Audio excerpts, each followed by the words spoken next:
Bayangkan seorang bapak yang dihormati masyarakat sanggup membunuh darah dagingnya sendiri. Lebih mengejutkan, menantu perempuannya yang sepatutnya setia menjadi dalang bersama. Mereka berdua merancang untuk menyembunyikan rahasia gelap itu di dasar kolam udang. Ini bukan sekadar kisah karma, tetapi juga pengkhianatan, ketamakan, dan akhirnya keadilan yang membongkar segala kepura-puraan. Saudara-saudari sekalian, video ini akan membawa Anda menelusuri setiap detik tragedi sebenar yang berlaku di Kuala Selangor, dari rancangan jahat hingga ke hukuman di mahkamah yang membuatkan semua orang terdiam. Tonton hingga akhir karena di penghujung cerita, kita akan menemui pengajaran berharga yang tidak akan Anda lupakan. Jangan lupa untuk mengikuti, subscribe, dan aktifkan lonceng pemberitahuan agar Anda tidak terlepas setiap kisah benar yang penuh dengan iktibar daripada saluran kami. Julai 2022. Cuaca panas terik di Kuala Selangor. Di kiri kanan jalan kampung, kolam udang terbentang luas. Airnya tenang memantulkan langit biru. Bagi penduduk tempatan, ini adalah pemandangan biasa. Bunyi kincir air berputar, bau lumpur bercampur masin, dan gelak tawa pekerja memberi makan udang setiap pagi. Namun, di sebalik ketenangan itu, tragedi gelap sedang menunggu masa untuk terbongkar. Peristiwa yang akan mencatatkan nama Kuala Selangor sebagai salah satu kisah paling mengerikan. Pagi 5 Julai, kira-kira jam 9 pagi, suasana di Balai Polis Tanjung Karang bertukar tegang. Seorang lelaki berusia 50-an bertubuh tegap tetapi wajahnya dipenuhi kedutan masuk ke balai. Dia ialah Haji Samad, pemilik kolam udang terbesar di kawasan itu, yang digelar Raja Udang Tanjung Karang oleh penduduk kampung selama bertahun-tahun. Di sisinya, seorang wanita muda bernama Aisyah, menantu perempuannya. Matanya bengkak, wajahnya pucat lesi, dan langkahnya lemah seperti tidak bermaya.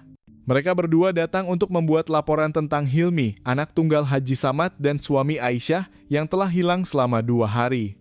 Dengan suara berat dan serak, Haji Samad menceritakan bahwa Hilmi seorang anak yang degil. Beberapa hari lalu mereka bertengkar hebat tentang pembagian keuntungan kolam udang. Hilmi merasakan dia tidak pernah dipercayai, manakala bapaknya menganggap Hilmi masih mentah dan belum cukup matang untuk menguruskan perniagaan. Selepas bertengkar, Hilmi pergi. Dia berkata dia mahu ke Kuala Lumpur untuk mencari rezeki sendiri. Saya ingat dia akan balik, tetapi sehingga kini tiada kabar berita, kata Haji Samad dengan suara datar tanpa menunjukkan emosi. Aisyah, yang menunduk sejak tadi, akhirnya mengangkat wajahnya dan berkata dengan suara terketar-ketar. Dia memberitahu bahwa pada malam Hilmi keluar dari rumah, dia menerima panggilan telepon ringkas. Hilmi hanya berkata, "Jangan risau, saya akan jaga diri." Tetapi selepas itu nomor teleponnya tidak dapat dihubungi lagi. Saya coba telepon banyak kali, tapi teleponnya sentiasa ditutup, katanya sambil menangis coba menahan sebak. Pegawai bertugas menerima laporan itu. Mereka menganggap case itu sebagai case orang dewasa melarikan diri dari rumah atas kerelaan sendiri, bukan case jenayah. Dalam catatan polis, seringkali orang muda di luar bandar ingin keluar dari bayangan ibu bapak untuk mencari kebebasan. Tetapi entah mengapa, ada sesuatu yang terasa tidak kena. Saksi yang disoal siasat kemudiannya memberi keterangan yang sama. Hilmi sering bertengkar dengan bapaknya dan dia merancang untuk membuka perniagaan kecil di bandar.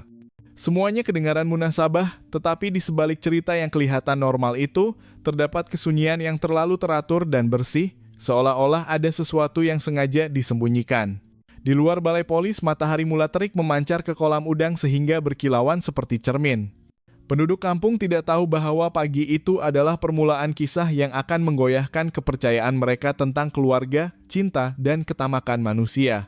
Kisah di mana kolam udang, yang dahulunya sumber rezeki, menjadi saksi bisu tragedi berdarah. Selepas laporan rasmi diterima, case itu dihantar ke peringkat negeri dengan segera. Tidak lama kemudian, file case sampai ke tangan Inspektor Borhan, pegawai penyiasat kanan yang berpengalaman lebih 20 tahun. Bagi sesetengah orang, dia dikenali sebagai seorang yang teliti, tidak mudah percaya, dan sering melihat kekurangan kecil dalam case. Borhan membaca laporan itu dengan teliti. Sejak awal lagi ada sesuatu yang membuatkan dia berkerut dahi. Dia menyimak urutan peristiwa yang dicatatkan oleh pegawai.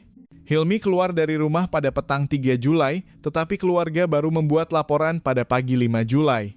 2 hari penuh tanpa kabar berita, tetapi bapak dan istrinya kelihatan tenang. Jika mereka benar-benar risau, mengapa baru membuat laporan sekarang? Gumamnya sendiri. Selain itu, ada satu lagi perkara yang lebih mengganggunya. Menurut laporan, Aisyah mendakwa menerima panggilan telepon ringkas daripada Hilmi selepas dia pergi. Tetapi Borhan tahu bahwa dalam kebanyakan kes, orang yang melarikan diri karena ingin mencari rezeki sendiri biasanya masih berhubung dengan orang terdekat, bukan hanya menelepon sekali lalu hilang. Ini bukan kemarahan seorang pemuda biasa, pikirnya. Ini seperti menutup tirai cerita.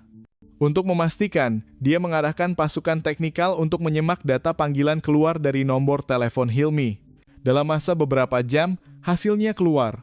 Tiada panggilan ke nomor telepon Aisyah pada tarikh yang didakwanya, walaupun sekali. Fakta ini menafikan keterangan awal keluarga itu serta-merta. Pada malam itu, Borhan duduk seorang diri di pejabatnya.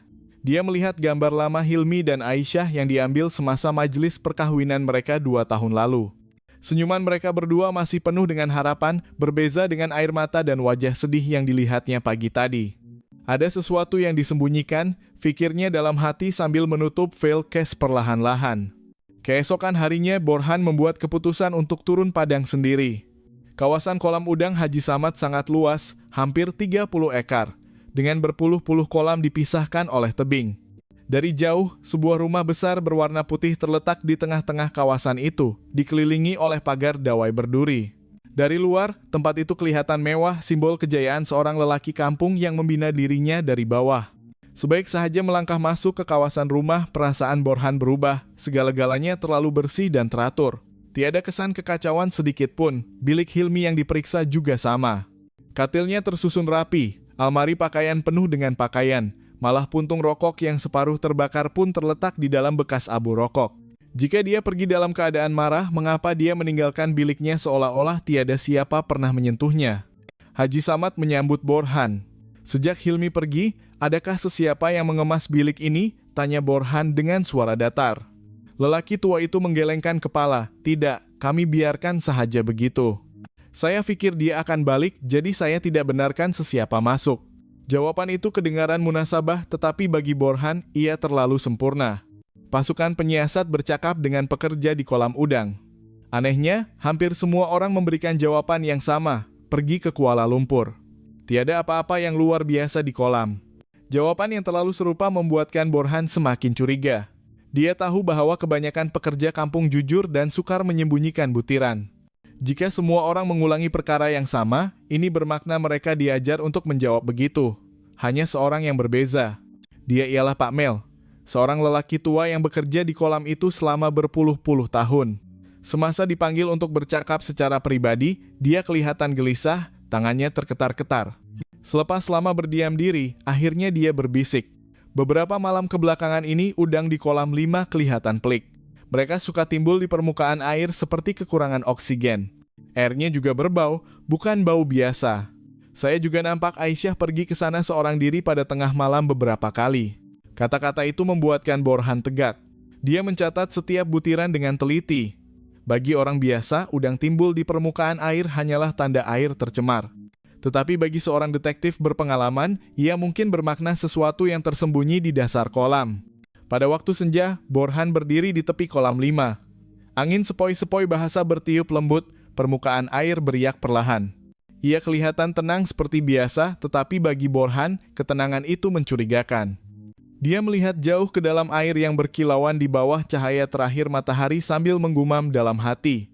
Jika ada rahasia di sini, masa akan membongkarkannya sendiri. Pada malam itu, dia kembali ke ibu pejabat sementara di Dewan Kampung. Di hadapannya terdapat peta semua kolam udang. Dia menggunakan pen merah untuk mengelilingi kolam 5. Hanya dengan keterangan seorang pekerja tua, titik kecil di peta itu menjadi pusat segala syakwa sangka. Tetapi Borhan tahu dia tidak boleh terburu-buru. Jika ada sesuatu di dasar kolam, setiap menit yang berlalu akan memusnahkan bukti. Tetapi, jika dia salah, seluruh pasukan akan dituduh bekerja dengan cuai. Dalam mesyuarat tegang malam itu, dia mengumumkan keputusannya. Kita akan mengawasi kolam 5, pasang kamera 24 jam. Larang pekerja mendekat, esok kita akan membuat keputusan seterusnya. Ahli pasukan saling berpandangan. Keputusan ini sangat berisiko, tetapi mata Borhan penuh dengan keyakinan. Mereka tahu bahwa gerak hati detektif tua itu jarang sekali tersasar. Pada tengah malam, kamera litar tertutup mula merekam imej yang mencurigakan. Aisyah berdiri di tepi kolam 5 dalam masa yang lama. Wajahnya tidak lagi seperti seorang istri yang kehilangan suami, tetapi seperti seseorang yang menyimpan rahasia besar. Dia menunduk lama, bibirnya terketar-ketar seolah-olah bercakap dengan air yang gelap itu. Semasa Borhan melihat rekaman itu, dia memainkannya semula sehingga 3 kali. Setiap kali, hatinya semakin yakin bahwa jawaban kepada kehilangan Hilmi tidak berada di jalan menuju Kuala Lumpur, tetapi di bawah permukaan air kolam 5 ini. Keesokan paginya, dia mengumpulkan seluruh pasukan. Dengan suara yang berat, dia berkata, "Esok pagi kita akan mengepam air keluar dari kolam 5. Walau apapun risikonya, kita mesti melihat dengan mata sendiri apa yang tersembunyi di dalamnya." Keputusan itu membuatkan seluruh bilik senyap sunyi. Semua orang tahu bahwa mengepam air keluar dari kolam yang besar adalah kerja yang sukar, mahal, dan mungkin sia-sia. Tetapi semua orang paham bahwa jika ada sesuatu di sana, inilah satu-satunya cara untuk menemui kebenaran. Dengan itu, roda takdir berputar lebih dalam. Ini bukan lagi sekadar mencari orang hilang, tetapi langkah pertama untuk membongkar skandal yang akan menggegarkan hati seluruh penduduk kampung Tanjung Karang. Pagi 6 Julai, cuaca di Kuala Selangor masih lembab dengan embun yang tersisa. Dari jauh, bunyi enjin diesel menderu, memecahkan kesunyian. Pam air besar mula berfungsi. Beberapa pegawai berdiri di atas tebing, menarik jaket nipis untuk menghangatkan badan sambil merenung permukaan air kolam 5 yang mula beriak akibat dipam keluar. Inspektor Borhan berdiri terasing sedikit, kedua-dua tangannya di belakang sambil memerhati dengan teliti, seperti seorang guru besar yang menunggu pelajar menjawab soalan. Dia memberi arahan ringkas, kekalkan jarak yang selamat. Dilarang sesiapa mendekati tepi kolam tanpa arahan daripada pasukan teknikal. Cahaya matahari pagi perlahan-lahan menyinari pokok nipah dan hutan bakau yang mengelilingi kolam udang. Sekumpulan burung kecil terbang berlegar-legar seolah-olah keliru dengan kekacauan yang tidak dikenali. Kincir air yang dahulunya berputar dengan rancak kini dimatikan. Permukaan air bertukar daripada biru kepada keruh pekat. Airnya menyusut perlahan-lahan, mendedahkan lapisan lumpur hitam yang kadang-kadang mengeluarkan gelembung udara seperti nafas panjang sesuatu yang telah dikurung lama. Di pusat komando kecil berhampiran Dewan Kampung, monitor memaparkan rekaman dari malam sebelumnya. Aisyah berdiri diam di tepi kolam dalam masa yang lama sambil memeluk dirinya sendiri. Borhan menutup matanya seketika apabila teringat image itu dalam pikiran. "Saya harap saya salah," gumamnya.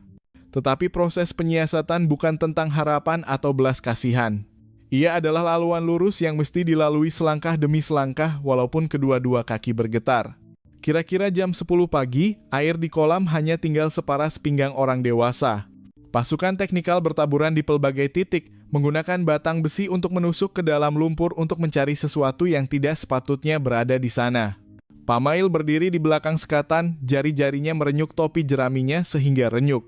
Nafasnya pendek dan tersekat-sekat. Apabila matanya bertembung dengan Borhan, dia segera menunduk seolah-olah takut matanya akan mendedahkan rahasia yang terlalu besar. "Sarjan," salah seorang ahli pasukan teknikal menjerit dari bahagian barat tebing. Di sudut barat terdapat objek keras. Suara itu membuatkan semua orang berpaling. Borhan mengangguk sebagai isyarat untuk mematuhi prosedur pengumpulan bukti. 2 orang pegawai forensik memakai boot tinggi perlahan-lahan berjalan masuk, menusuk lumpur dengan berhati-hati. Bau hanyir yang tidak dikenali berhembus bersama angin, bukan sekadar bau air busuk di kolam, tetapi bau massa yang sedang membusuk perlahan-lahan. Borhan memberi arahan. Dia tidak mahu walaupun secebis bukti pun rosak karena kecuaian. Tidak lama kemudian, sesuatu yang dilitupi lumpur mula kelihatan. Pegawai saling berpandangan lalu memanggil pengusung dan jaring. Semua orang menahan nafas apabila objek itu diangkat dan diletakkan di atas kain kanvas. Suasana tiba-tiba menjadi berat. Malah bunyi pam air pun kedengaran jauh di udara. Kawasan itu dikawal supaya penduduk kampung tidak mendekat. Borhan memberi arahan dengan suara tegas. Dia melihat jam tangannya, mencatat masa penemuan dan menandatangani catatan harian di papan putih. Segala-galanya berjalan dengan senyap. Hanya bunyi pen yang bergesel dengan kertas dan bunyi dengungan enjin menjadi latar belakang. Tidak perlu banyak perkataan untuk memahami apa yang terletak di atas kain kanvas itu. Mayat manusia yang dilitupi lumpur dan diikat kemas dengan objek berat. Pegawai forensik bekerja dengan pantas tetapi berhati-hati, mengambil gambar, mengukur saiz, dan membuat tanda. Mereka menunjukkan tali nilon yang dililit di beberapa bahagian dan batu pemberat yang sering digunakan untuk menjala. Di dalam poket seluar yang reput, ditemui sebentuk cincin perkawinan yang masih boleh dibaca ukirannya. Selepas dibersihkan, tertera nama Hilmi. Borhan menutup matanya seketika. Dia tidak berpaling apabila beberapa orang pegawai muda menarik nafas panjang untuk menahan terkejut. Dia telah melihat terlalu banyak bukti yang mengajar manusia tentang had mereka. Tetapi setiap kali, hatinya masih bergetar karena apa yang hancur bukan saja tubuh, tetapi juga janji yang pernah dibuat di hadapan keluarga dan Yang Maha Kuasa. Cincin ini milik Hilmi, salah seorang ahli pasukan yang pernah menghadiri majelis perkawinan mereka berbisik. Borhan mengangguk perlahan. Catat, ambil gambar makro dan kumpul mengikut prosedur. Selepas pemeriksaan awal di tempat kejadian, mayat dibawa ke hema forensik. Borhan berjalan mengikut seketika lalu berundur kembali berdiri di tepi tebing. Dia melihat ke arah kolam 5 yang kini hampir kering. Di dasar kolam, kelihatan kesan seretan samar menuju ke tempat mayat ditemui. Seolah-olah ada sesuatu yang pernah diseret di atas lumpur lembut. Kesan itu retak mengeras di beberapa bahagian, seolah-olah dilakukan oleh 2 orang. Borhan menjejaki pandangannya mengikut kesan itu perlahan-lahan, membina rajah kemungkinan dalam pikirannya. Tidak lama kemudian, seorang pegawai polis muda berjalan masuk dan berbisik sesuatu. Borhan mengangguk lalu memberi arahan jemput Haji Samad dan Aisyah ke pusat. Kita memerlukan pengesahan rasmi. Di bilik kerja sementara yang dindingnya hanya papan lapis dan terdapat kipas berdiri yang berayun perlahan-lahan, Aisyah duduk di atas kerusi plastik. Wajahnya pucat lesi, bibirnya terketar-ketar. Apabila pegawai menunjukkan gambar cincin yang baru diambil, Aisyah mengangkat tangannya menutup mulut, air mata mengalir deras keluar. Bukan tangisan yang meratap, tetapi mengalir perlahan-lahan dan berterusan seperti air yang merembes keluar dari tempayan yang bocor. Cincin Abang Hilmi, katanya dengan suara yang hampir tidak kedengaran. Haji Samad masuk beberapa menit kemudian. Dia berdiri tegak, melihat cincin itu hanya beberapa saat lalu mengeluh panjang. Ya, katanya datar. Cincin anak saya. Tiada jeritan, tiada pelukan, tiada rebah ke lantai. Hanya kesunyian yang membuatkan pegawai saling berpandangan. Borhan tidak menghakimi air mata atau ketenangan yang membisu itu. Dia tahu bahwa setiap orang mempunyai cara yang berbeza untuk menghadapi kehilangan. Tetapi gerak hatinya telah mencatat sikap yang terlalu terkawal itu. Di sebalik ketenangan yang membisu selalunya terdapat cerita yang telah dipersiapkan. Pada petang itu, laporan awal daripada forensik sampai. Tidak ditemui kesan lemah sebagai puncak utama kematian, tetapi terdapat kesan hentakan dengan objek keras tumpul di bagian belakang kepala, cukup kuat untuk menyebabkan mangsa pengsan atau lebih teruk. Di pergelangan tangan terdapat kesan diikat. Borhan membaca laporan itu perlahan-lahan mengeja setiap baris. Fakta demi fakta perlahan-lahan dironok menjadi ayat yang coba disebutnya selama 2 hari yang lalu. Hilmi tidak melarikan diri dari rumah untuk mencari rezeki. Dia dipaksa meninggalkan rumahnya sendiri selama-lamanya. Pada masa yang sama, pasukan bukti telah meninjau tebing dari gudang penyimpanan ke kolam 5. Di atas tanah yang separa kering mereka menemui kesan roda kecil, mungkin milik kereta sorong. Kesan itu tidak sepanjang yang dijangkakan, mungkin karena sebahagiannya ditindih oleh jejak kaki pekerja, tetapi cukup untuk menunjukkan arah perjalanan dari gudang penyimpanan ke tepi kolam. Di antara kesan roda, terdapat jejak kaki 2 size. Satu size lebih besar dan lebih dalam, satu lagi size lebih kecil. Pegawai tidak berkata apa-apa. Mereka hanya mengambil gambar, mengukur size, dan membuat tanda. Sementara angin kencang meniup pucuk lalang yang tumbuh di tepi tebing, hampir senja Borhan berdiri di balkoni rumah besar Haji Samad. Rumah itu bersih seolah-olah tiada cerita sedih yang pernah berlaku di situ. Di satu sudut, gambar perkawinan Hilmi dan Aisyah tersenyum tergantung di dalam bingkai. Wajah muda-mudi yang pakaiannya ringkas dan latar belakangnya mesra. Borhan melihat gambar itu lama lalu menundukkan kepalanya seolah-olah memberi hormat kepada kisah yang tersembunyi di sebalik senyuman itu. Sarjan, tanya seorang ahli pasukan. Perlu sediakan bilik soal siasat berasingan? Borhan melihat ke arah halaman rumah yang gelap. Ya, soal siasat Haji Samad dan Aisyah secara berasingan. Mulai malam ini dilarang berhubung tanpa pengawasan. Di depan pintu, beberapa orang kampung berdiri berkumpul, berbisik-bisik, berdoa, dan bertanya-tanya. Pak Mel berjalan lalu menundukkan kepalanya apabila melihat kereta polis. Seorang wanita tua berbisik kepada jiran, laut dalam boleh diukur, hati manusia siapa yang tahu. Ayat itu terapung di udara, menambah berat pada malam itu. Borhan kembali ke pusat, membuka buku nota kecil yang selalu dibawanya. Kulitnya sudah lama dan lusuh. Dia melukis lakaran ringkas. gudang penyimpanan, laluan kereta sorong, tempat penemuan mayat di kolam, dan kedudukan jejak kaki di atas tanah. Pada garis-garis itu, dia menulis 2 orang. Rancangan, malam. Lalu di sebelah satu lagi, dia menulis ayat yang sering digunakan untuk mengingatkan dirinya. Kebenaran tidak memerlukan skrip, tetapi pembohongan perlu dilatih. Apabila menutup buku nota, dia melihat rekan sekerjanya yang masih sibuk memasukkan objek bukti ke dalam kotak yang ditutup rapat. Esok pagi kita akan memulakan soal siasat saksi secara berasingan, katanya dengan suara perlahan tetapi tegas. Tiada tekanan, tiada ugutan. Kita akan mendengar mereka menerangkan apa yang sebenarnya berlaku. Kebenaran selalunya terlepas daripada mulut orang yang ketakutan. Angin malam bertiup melalui celah dinding kayu, membawa bau lumpur dari kolam udang yang kini sunyi sepi. Jauh di sana, kolam 5 kelihatan seperti lubang hitam besar yang baru sahaja memuntahkan rahasia ke bumi. Borhan melihat ke arah itu buat kali terakhir malam itu lalu menutup matanya, bukan karena letih, tetapi untuk berdoa agar esok pagi, kata-kata yang tersekat di kerongkong orang ramai akan berani dilepaskan. Di kampung, orang tua selalu berkata, air akan jernih jika dibiarkan mendap, tetapi hati jika diganggu akan semakin busuk. Esok pagi, Borhan tahu bahwa tiba masanya untuk mengganggu dan membiarkan mendap pada masa yang sama. Karena kebenaran mesti dipancing ke permukaan air dan dibiarkan orang ramai melihat dengan mata mereka sendiri. Dan malam itu berlalu dengan gelisah bagi sesetengah orang dan tanpa tidur bagi mereka yang menyimpan cerita. Sementara roda penyiasatan berputar, takdir 2 orang yang duduk di atas kerusi yang berbeza Haji Samad dan Aisyah akan dihakimi oleh kata-kata mereka sendiri. Malam itu di Tanjung Karang begitu panjang. Lampu neon di pusat penyiasatan bersinar terang, memancarkan cahaya pucat ke dinding papan lapis. Dari luar hanya kedengaran bunyi cengkerik dan tiupan angin dari arah kolam udang. Tetapi di dalam bilik, udaranya begitu padat seolah-olah setiap nafas mempunyai beban yang berat.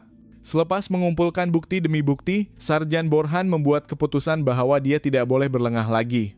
Haji Samad dan Aisyah mesti disoal siasat secara berasingan. Aisyah duduk di atas kerusi plastik.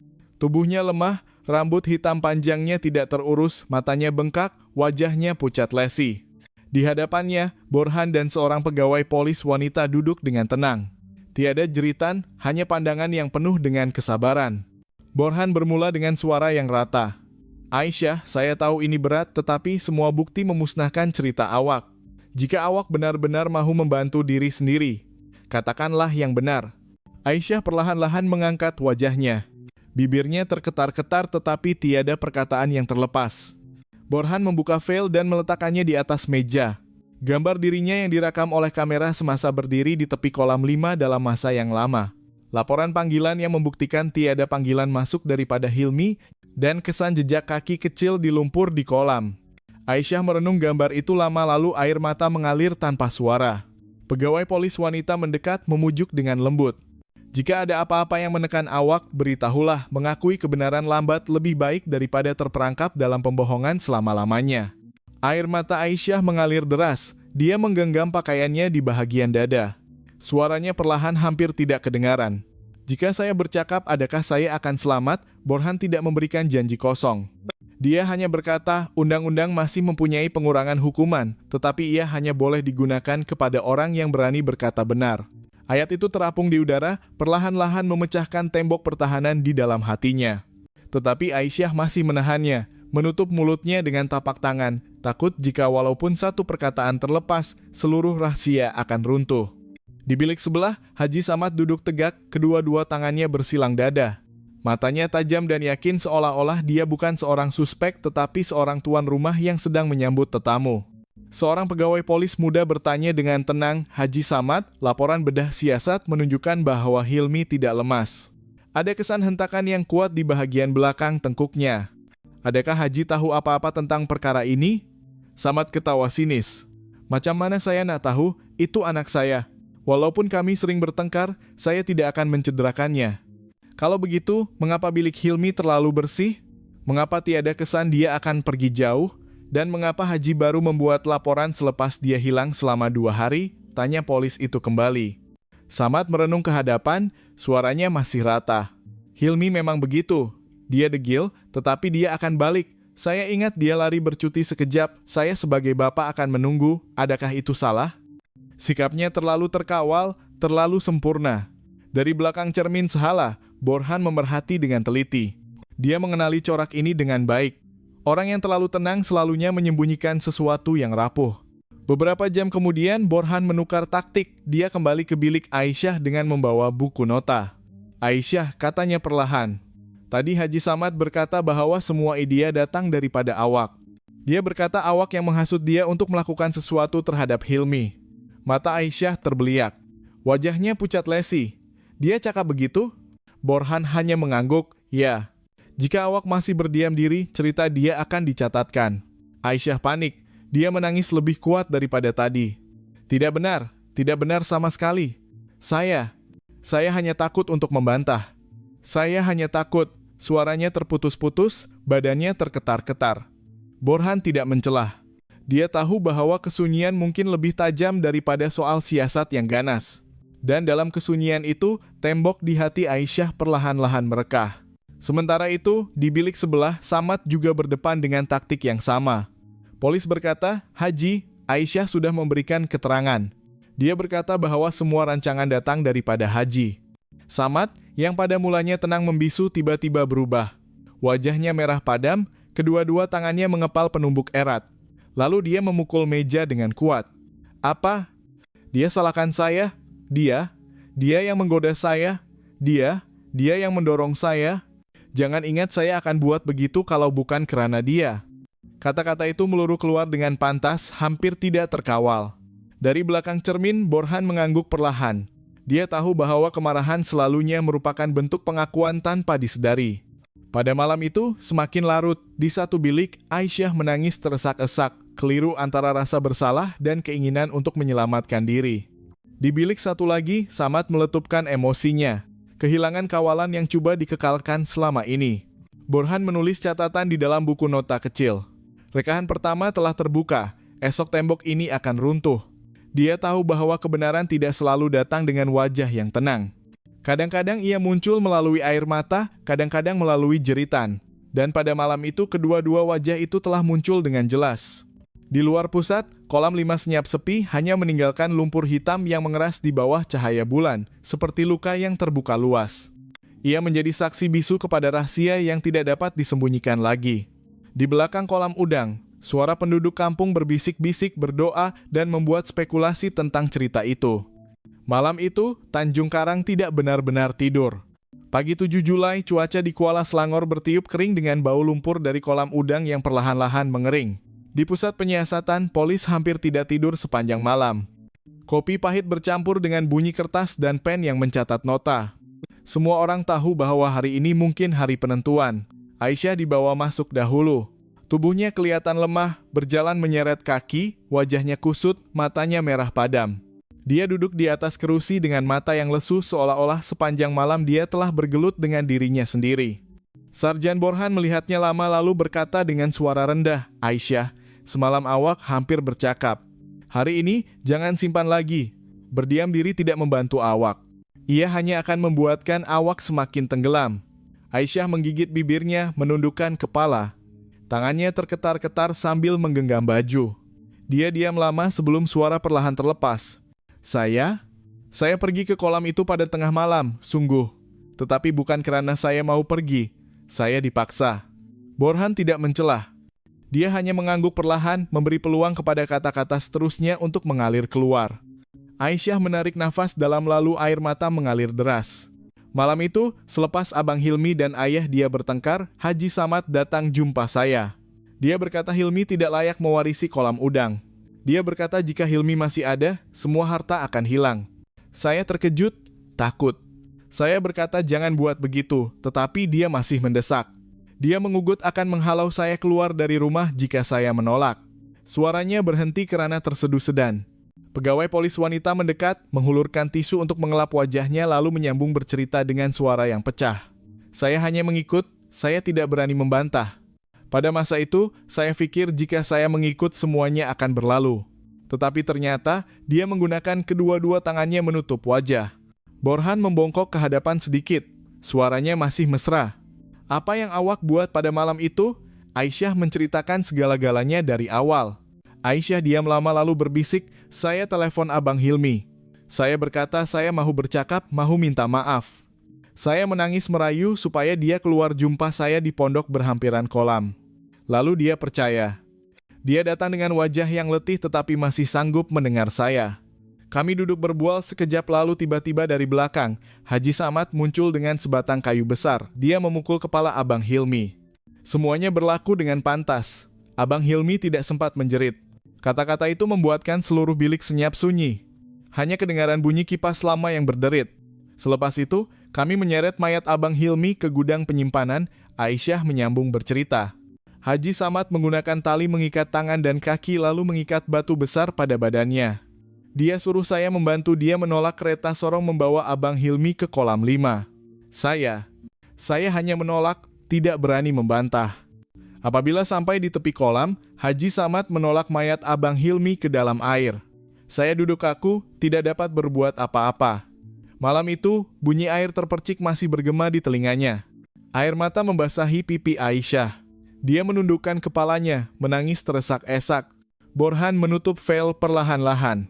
Dia tahu bahwa pengakuan ini hanya separuh kebenaran, tetapi cukup untuk membuka pintu. Di bilik sebelah, Haji Samad masih duduk angkuh. Apabila polis memaklumkan bahwa Aisyah telah mengakui sebahagian daripada peranannya, wajah Samad bertukar tegang. Dia cakap apa? Tanyanya dengan suara yang tegang. Dia berkata semua rancangan itu daripada Haji, jawab polis itu ringkas. Wajah Samad merah padam. Dia menggunakan penumbuk memukul meja dengan kuat. Pembohong, dia yang memulakan semua. Dia yang mengambil kesempatan ke atas saya. Jangan ingat saya akan buat begitu kalau bukan kerana dia. Anak saya lemah memang. Tetapi bukan saya yang merancang. Aisyah, dia yang meminta segala-galanya. Suara Samad bergema di seluruh bilik. Dari belakang cermin, Borhan mencatat nota dengan tenang. Kemarahan adalah satu daripada cara pengakuan. Pada masa yang sama, di luar, penduduk kampung mula berkumpul mendengar kabar angin dari mulut ke mulut. Kolam 5 dikawal ketat menjadi pusat bisikan. Betul ke mereka jumpa Hilmi di sana? Tanya seorang wanita. Bapak sanggup buat begitu kepada anak sendiri? Jawab seorang lagi. Suara-suara itu terlepas masuk ke telinga semua orang di pusat menambah tekanan pada suasana. Hampir tengah hari, Borhan memanggil pasukan penyiasat untuk berkumpul. Di atas meja, dia meletakkan gambar, rekaman kamera, kesan roda kereta sorong, jejak kaki di lumpur, luka di kepala Hilmi, dan keterangan yang mula bercanggah antara Samad dan Aisyah. Jigsaw ini, katanya, mula menjadi jelas. Hilmi tidak pernah pergi ke Kuala Lumpur. Dia menamatkan riwayatnya di kolam 5 pada malam itu dengan tangan orang yang paling dekat dengannya. Semua orang diam. Borhan menutup buku notanya dengan tegas. Malam ini kita akan menekan mereka sehingga mengaku segala-galanya. Kita sudah nampak tembok merekah, esok ia akan runtuh. Di luar pusat, langit mula bertukar menjadi merah senja. Angin bertiup membawa bau masin dan bau lumpur seolah-olah mengulangi bahwa air dan tanah tidak dapat menyimpan rahasia selama-lamanya. Dan pada malam itu, sementara lampu di kampung mula menyala satu demi satu, Sarjan Borhan tahu bahwa kebenaran terlalu dekat untuk dinafikan lagi. Hari itu, matahari Kuala Selangor panas terik, tetapi di dalam pusat penyiasatan, udaranya sejuk membeku. Selepas pengakuan separuh-separuh Aisyah dan kemarahan yang meletup Haji Samad, Sarjan Borhan tahu bahwa tiba masanya untuk menekan mereka lebih jauh. Dia meminta Aisyah disoal siasat lagi, kali ini dengan cara yang berbeza. Aisyah masuk dengan gaya lemah. Wajahnya kusut, matanya letih, tetapi ada rasa menyerah di matanya. Dia duduk menunduk seolah-olah tidak mempunyai kekuatan untuk berbohong lagi. Borhan memandang Aisyah lama lalu berkata dengan lembut, Aisyah, semalam awak dah mula bercakap, tapi banyak lagi awak tak cerita. Kalau awak berhenti di tengah jalan, awak hanya akan membebankan diri sendiri.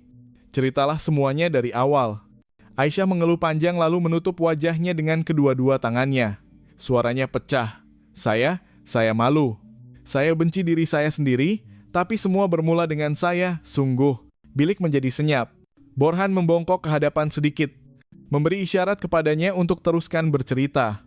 Aisyah menggenggam hujung kain batiknya. Air mata menitis ke bawah. Semasa Abang Hilmi pergi ke Kuala Lumpur beberapa bulan lepas atas urusan perniagaan, saya keseorangan di rumah di kolam itu. Haji Samad datang melawat selalu. Dia kata dia nak pastikan saya selesai. Dia bawakan makanan, kadang-kadang ada arak putih juga. Mula-mula saya ingat dia cuma ambil berat sebagai bapak mertua. Sehinggalah satu malam, dia datang mengetuk pintu bilik tidur saya. Saya coba menolak, saya takut, tapi dia pandai memujuk. Dia kata saya cantik, berharga, dan Hilmi tak mampu menjaga saya. Saya terperangkap. Suara Aisyah semakin perlahan, tetapi setiap kata seperti beban berat yang dilepaskan. Selepas malam itu, semuanya berubah. Saya terikat dengan hubungan yang salah. Saya coba berundur, tapi tak mampu. Saya rasa jijik dengan diri sendiri, tetapi juga hilang punca.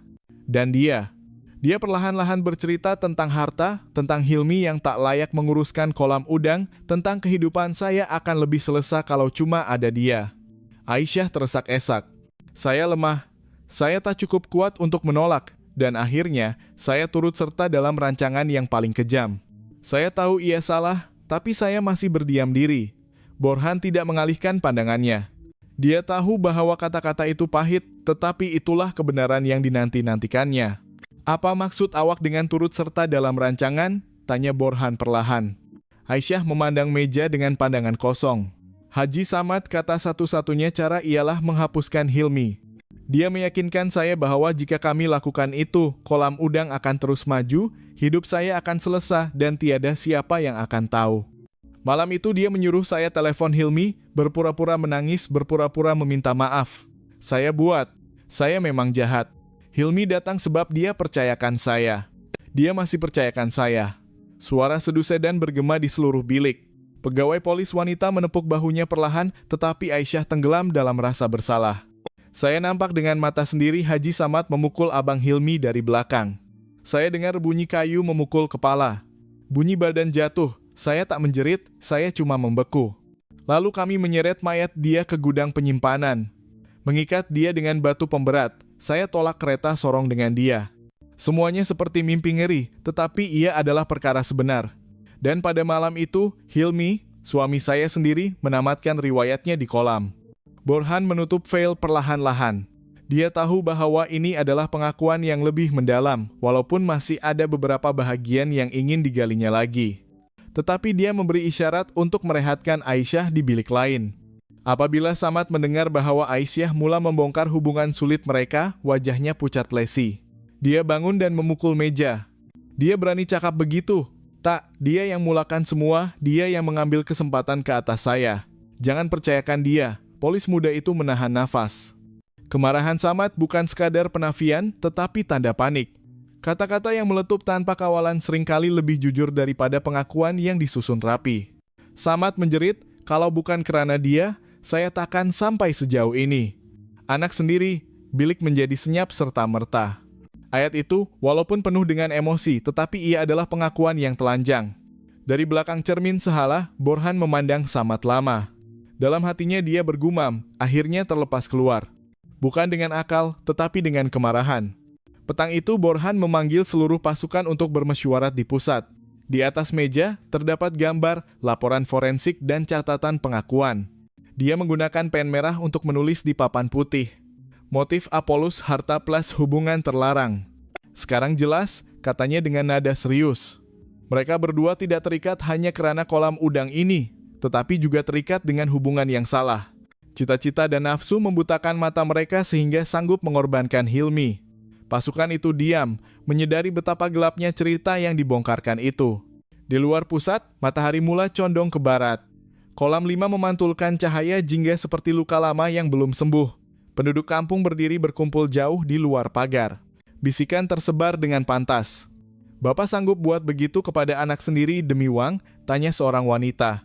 Istri sanggup menyeret suami sendiri ke maut? Jawab seorang lagi. Malam itu, Borhan menutup buku notanya dengan ayat ringkas, esok kita akan mendapatkan pengakuan yang lengkap. Segala-galanya telah sampai ke penghujungnya. Malam 7 Julai. Pusat penyiasatan masih bercahaya terang. Cahaya neon menerangi meja kayu yang penuh dengan file case, gambar, dan catatan yang berbeza. Sarjan Borhan duduk diam, matanya merenung papan putih yang penuh dengan coretan merah. Setiap bahagian sudah ada di hadapannya, tetapi masih memerlukan dorongan terakhir untuk memasangnya bersama. Dorongan itu hanya akan datang daripada mulut dua orang, yaitu Samad dan Aisyah. Dia tahu bahwa jika mereka dibiarkan bersama, mereka akan melindungi satu sama lain. Tetapi jika diasingkan dan dipaksa mendengar cerita yang berbeza, mereka akan mula berbalah, saling menyalahkan, dan akhirnya kebenaran akan muncul. Itulah strategi yang dirancangnya sejak awal.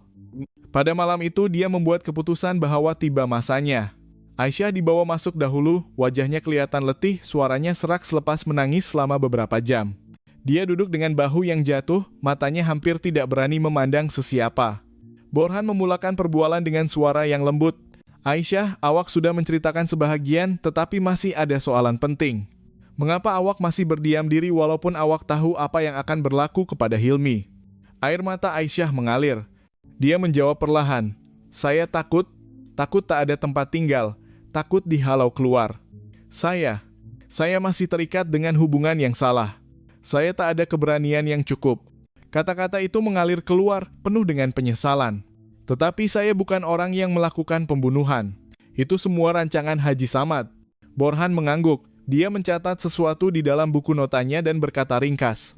Oke, simpan jawaban awak. Sekarang tiba masanya untuk mendengar daripada pihak satu lagi. Samad telah dibawa masuk ke bilik sebelah. Berbeza dengan Aisyah, dia masih coba menunjukkan kekerasan. Dia duduk tegak, bahunya bidang, matanya mencabar. Apalagi yang awak mahukan daripada saya? Suaranya tegas, hampir menjerit. Borhan membuka file dan meletakkan nota di atas meja. Aisyah telah memberi keterangan. Dia berkata bahwa semua ini adalah rancangan Haji, bahwa Haji yang menyuruh dia telepon Hilmi.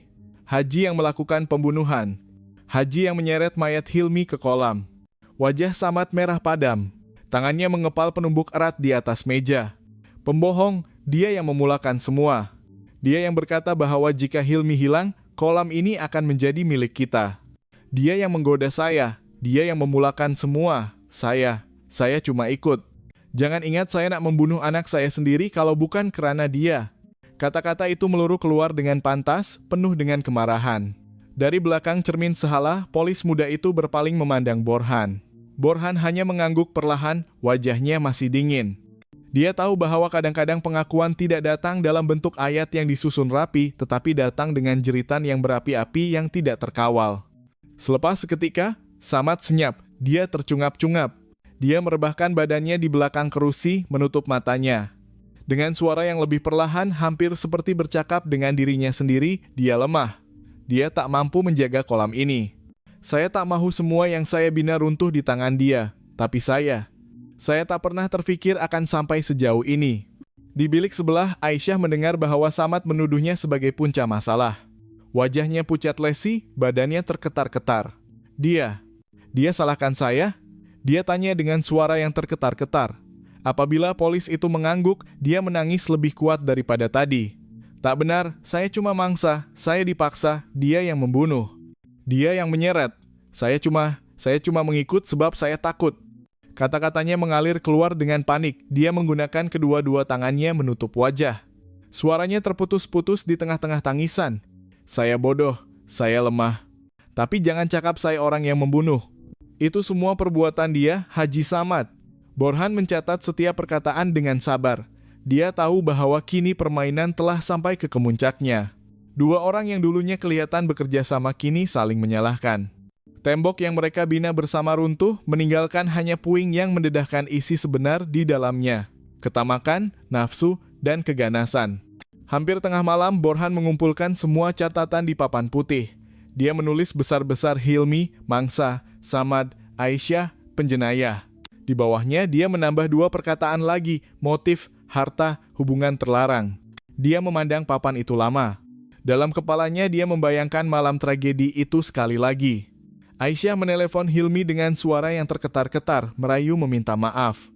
Hilmi yang mempercayainya dan datang walaupun hatinya sakit. Samad yang bersembunyi dalam kegelapan menggenggam kayu dengan erat. Bunyi hentakan yang kuat, mayat yang jatuh, tali yang diikat. Batu pemberat, lalu bunyi air terpercik di kolam 5. Segala-galanya berjalin dengan jelas.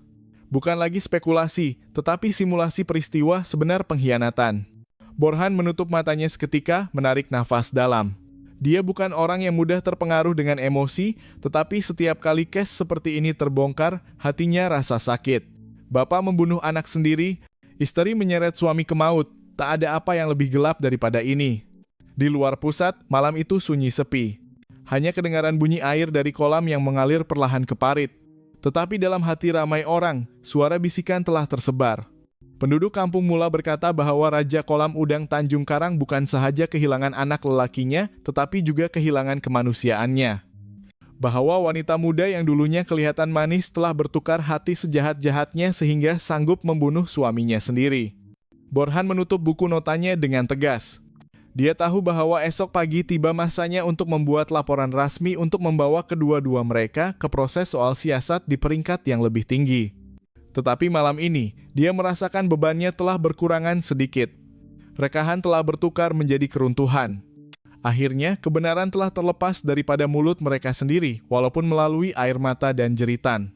Malam itu, sementara jam menunjukkan masa melepasi tengah malam, Borhan berdiri di beranda pusat. Angin bertiup membawa bau masin dari kolam bercampur dengan bau lumpur. Dia melihat ke arah kolam 5 yang kini gelap gelita. Air mungkin menyembunyikan mayat, gumamnya, tetapi tidak selama-lamanya. Lambat laun, kebenaran akan terapung ke permukaan juga. Dan di belakang pintu pusat, dua orang yang dulunya duduk di meja yang sama kini dipisahkan oleh tembok, diikat bukan dengan rahasia lagi, tetapi dengan pertuduhan yang mereka lemparkan kepada satu sama lain. Pagi 8 Julai, langit di Kuala Selangor ditutupi oleh kabut nipis. Udaranya lembab seolah-olah menyimpan rahasia yang belum terungkai.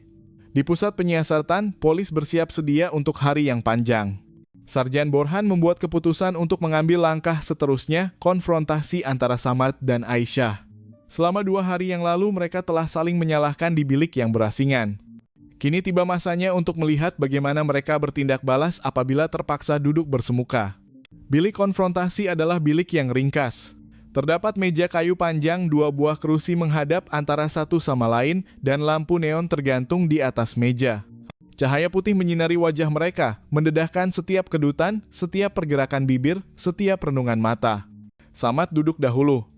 Bahunya masih tegak, tetapi matanya menunjukkan keletihan. Tidak lama kemudian, Aisyah dibawa masuk. Dia menundukkan kepala dan berjalan perlahan-lahan seolah-olah tidak mahu bertentang mata dengan lelaki yang pernah dipanggil bapa mertua itu. Borhan memulakan dengan suara yang tegas tetapi terkawal. Hari ini, awak berdua duduk di dalam bilik yang sama. Tiada rahasia lagi. Awak akan mendengar satu sama lain berbalas hujah. Apa yang awak sembunyikan akan didedahkan karena bukti sudah mencukupi. Tetapi saya mahu mendengar daripada mulut awak sendiri. Aisyah mengangkat wajahnya. Matanya berkaca. Ayah Samad kata saya punca semua. Ia tak benar, saya cuma mangsa, saya dipaksa. Samad memukul meja serta-merta. Suaranya berat, penuh dengan kemarahan. Pembohong, awak yang menggoda saya. Awak yang kata Hilmi tak layak. Awak yang kata kolam ini mesti jadi milik kita. Jangan berpura-pura jadi mangsa di sini. Suara mereka bertembung di dalam bilik sempit. Pegawai polis lain mencatat setiap perkataan, manakala Borhan masih duduk diam, membiarkan percikan api emosi membakar tembok pembohongan. Kalau bukan sebab ayah, Aisyah tersak-esak, saya takkan telepon malam itu. Saya takkan tolong menolak kereta, takkan tolong mengikat tali, itu semua idea ayah. Saya cuma perempuan lemah yang takut dihalau keluar. Samad membongkok ke hadapan. Suaranya sinis, perempuan lemah. Awak seronok dengan semua ini. Apabila awak sertai hubungan terlarang itu dengan rela hati, jangan berlakon jadi mangsa di hadapan polis. Awak tahu apa yang awak lakukan, dan merancang sekali. Bilik bergemuruh dengan pertuduhan yang mereka lemparkan kepada satu sama lain. Setiap ayat seperti pisau yang menggores hubungan yang pernah terjalin antara mereka. Borhan mengetuk meja sekali untuk menghentikan kekacauan. Suaranya dingin. Cukup, sekarang saya akan membacakan bukti yang awak tak boleh pikan lagi. Dia mengambil gambar, catatan kamera yang menangkap Aisyah berdiri di tepi kolam pada malam itu, laporan panggilan yang kosong, gambar kesan roda kereta sorong dan jejak kaki yang saiznya berbeza, dan laporan forensik tentang kecederaan di kepala Hilmi. Semua ini, Borhan menyambung sambil menunjuk fakta yang sama. Hilmi dipancing keluar dengan panggilan telepon Aisyah, dipukul dari belakang oleh Samad, dan mayatnya diseret dengan kereta sorong ke kolam 5. Aisyah membantu menolak. Tali dan batu pemberat diikat. Mayatnya dibuang ke dalam air. Ini bukan spekulasi, tetapi simulasi peristiwa sebenar berdasarkan bukti. Aisyah menundukkan kepala, bahunya terketar-ketar. Air mata menitis ke atas meja. Samad merenung ke hadapan, menarik nafas berat, wajahnya tegang. Borhan menambah dengan suara perlahan tetapi menusuk. Apa yang awak berdua ceritakan berbeza hanya pada satu perkara, siapa yang bermula, siapa yang mengikut. Tetapi bagi undang-undang, ia tidak menghapuskan fakta bahwa awak berdua berada di sana dan awak berdua terlibat. Bilik kembali senyap seketika. Hanya kedengaran bunyi kipas yang berderit dan bunyi nafas yang berat. Akhirnya, Aisyah bersuara dengan suara yang perlahan tetapi jelas. Saya memang salah. Saya terlibat. Saya telepon Abang Hilmi. Tapi saya tak pernah memukul dia. Itu kerja ayah Samad. Dia yang membunuh Abang Hilmi. Samad ketawa pendek dengan pahit. Ya, saya yang pukul dia. Awak puas hati? Tapi jangan berpura-pura awak tak terlibat. Kalau tak ada awak, saya takkan sampai sejauh ini. Kata-kata itu terlepas keluar seperti batu besar yang akhirnya jatuh dari tebing. Semua orang di dalam bilik tahu bahwa pengakuan itu sudah lengkap. Tiada ruang untuk bersembunyi lagi. Borhan menutup file perlahan-lahan. Pengakuan sudah ada, bukti lengkap. Tiada apa lagi untuk dibahaskan. Samad menyandar di belakang kerusi. Wajahnya letih, matanya kosong. Saya cuma nak kolam ini terus maju, saya tak nak Hilmi merosakkannya. Tapi rupanya saya sendiri yang merosakkan segala-galanya. Suaranya serak hampir tenggelam. Aisyah menangis teresak-esak menggunakan kedua-dua tangannya menutup wajah. Saya berdosa, saya tak layak hidup. Borhan memandang mereka berdua dengan mata yang tajam tetapi penuh dengan sinis. Harta boleh dibahagikan, maruah boleh dipertahankan. Tetapi apabila awak memilih jalan ini, tiada apa yang tinggal lagi selain kehancuran. Dan hari ini, awak sedang menuai hasil daripada pilihan awak sendiri. Di luar bilik, penduduk kampung yang menunggu berhimpit-himpit coba melihat melalui tingkap. Suara bisikan tersebar dengan pantas bahwa Raja Kolam Udang Tanjung Karang akhirnya mengaku membunuh anak lelakinya. Bahwa menantunya terlibat menyeret suaminya ke kubur di bawah air. Kejutan, kekecewaan, dan kengerian bercampur menjadi satu. Matahari mula condong ke barat apabila soal siasat berakhir. Langit bertukar menjadi merah memantul di kolam udang yang sunyi senyap. Kolam 5 masih dikelilingi oleh sekatan polis. Ia senyap seolah-olah bosan menyimpan rahasia. Di beranda pusat, Borhan berdiri lama memandang ke arah kolam udang. Dalam hatinya dia berkata, akhirnya kebenaran telah muncul, tetapi tiada siapa yang menang di sini. Yang ada cuma yang kalah. Pada 1 Julai 2022, malam itu di Tanjung Karang berjalan seperti biasa. Angin dari laut bertiup membawa bau masin dan di atas kolam udang Samad yang luas, hanya kedengaran bunyi cengkerik dan riak air sekali-sekala. Tetapi di sebalik ketenangan itu, dua orang telah merancang untuk mengubah segala-galanya. Menurut pengakuan Aisyah, pada petang itu, dia dipanggil ke ruang tamu rumah besar. Samad duduk di sana dengan arak putih di tangan. Wajahnya serius, suaranya dingin. Malam ini kita mesti bertindak. Jangan teragak-agak, Hilmi terlalu lemah, dia tak layak mewarisi kolam ini. Kalau awak nak hidup selesa, awak mesti bekerja sama. Aisyah menggeletar, tetapi akhirnya mengangguk, dia telah menyelam terlalu dalam. Hubungannya dengan Samad bukan sekadar rahasia, tetapi ikatan. Ketakutan bercampur dengan keinginan membuatkannya tidak berani membantah. Rancangan itu ringkas tetapi kejam. Aisyah akan telepon Hilmi berpura-pura mahu meminta maaf selepas mereka bertengkar sebelum ini. Dia akan mengajak Hilmi keluar ke pondok kecil berhampiran kolam 5.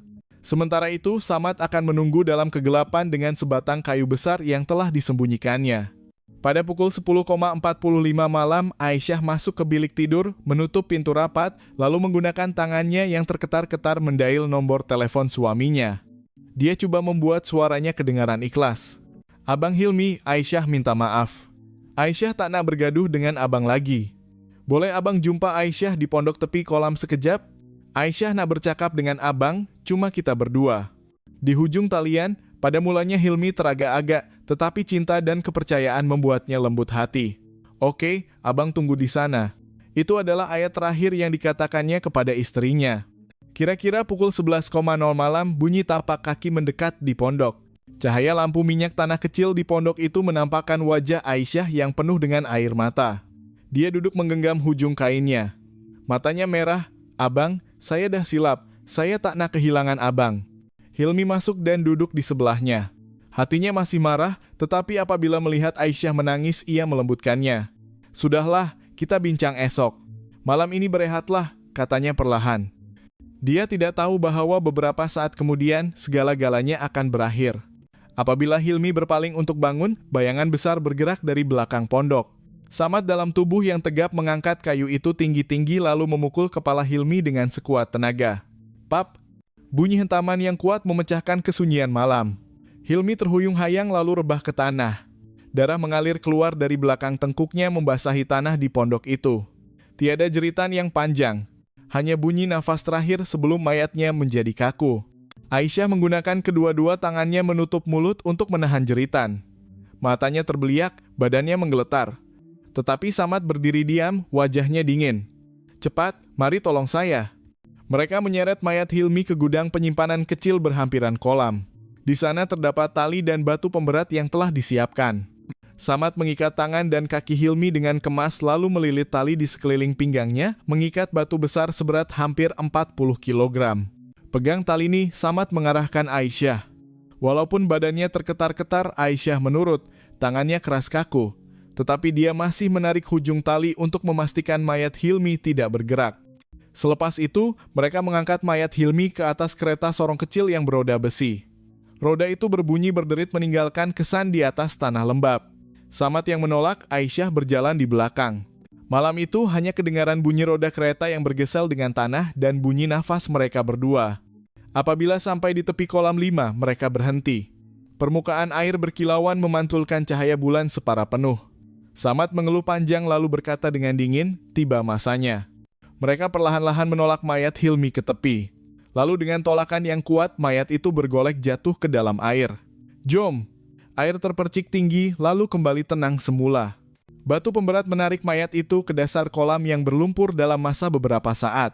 Hanya tinggal riak air yang kecil. Aisyah terduduk di atas tanah menangis tanpa suara. Samad memandang ke arah permukaan air dengan mata yang kosong. Tiada siapa akan jumpa. Air akan menutup segala-galanya, katanya perlahan. Malam itu, selepas semuanya selesai, mereka kembali ke rumah. Samad mencuci tangannya yang berlumuran darah di bilik air. Aisyah menukar pakaiannya, menghilangkan kesan lumpur. Pagi esoknya, mereka berlakon seolah-olah tiada apa-apa yang berlaku. Samad memberitahu pekerja dengan suara yang dingin bahwa Hilmi marah lalu lari ke Kuala Lumpur. Manakala Aisyah menunjukkan wajah yang sedih, menangis di hadapan jiran seolah-olah benar-benar kehilangan. Simulasi kejadian ini telah didedahkan di hadapan pasukan penyiasat. Semua orang diam, suasana di dalam bilik tegang. Tiada siapa yang menyangka butiran kejadian itu begitu dingin dan dirancang dengan rapi. Akhirnya, Borhan berkata perlahan, R mungkin menyembunyikan mayat tetapi tidak boleh menyembunyikan kebenaran. Malam itu, awak berdua mungkin berasa seperti pemenang, tetapi hari ini awak adalah yang kalah.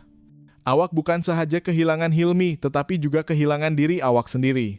Samad menundukkan kepala. Wajahnya keras tetapi matanya berair.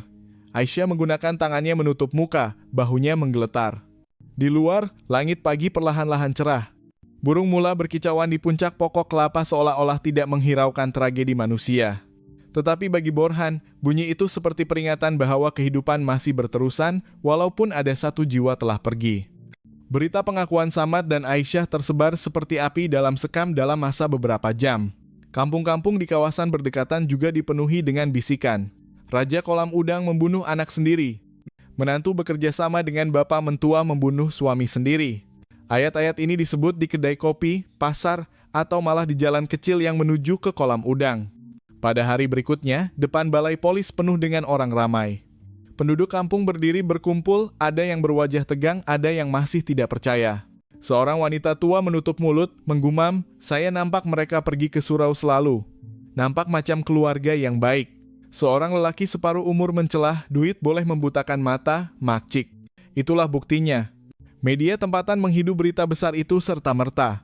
Kereta wartawan mula tiba satu demi satu. Kamera dihalakan ke arah kolam 5 yang kini ditutup dengan pagar polis.